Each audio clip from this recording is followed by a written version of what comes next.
বাংলাদেশে ৩০০ এমপির ভিতরে ১৫১ জন এমপি দরকার।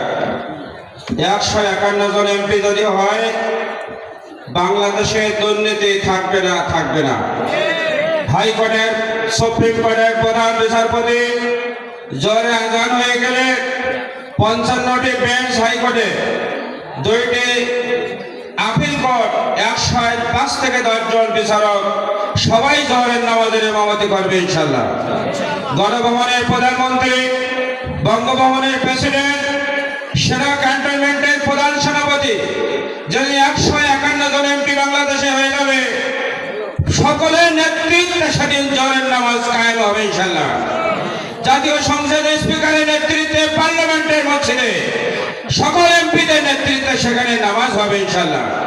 আর সেই দিন সুবাদাস বাংলাদেশে প্রতিষ্ঠিত হোক, জনাব কাজী নজরুল ইসলাম সাহেবের মতো, মাওলানা ইসহাক সাহেবের মতো, অধ্যক্ষ আব্দুল খালেক সাহেবের মতো, কাজী শামসুর রহমান সাহেবের মতো, অ্যাডভোকেট শেখ আনসার সাহেবের মতো এমপি এই সাতক্ষীরার বুকে নয়, সারা দেশে আল্লাহ কবুল করুক ইনশাআল্লাহ।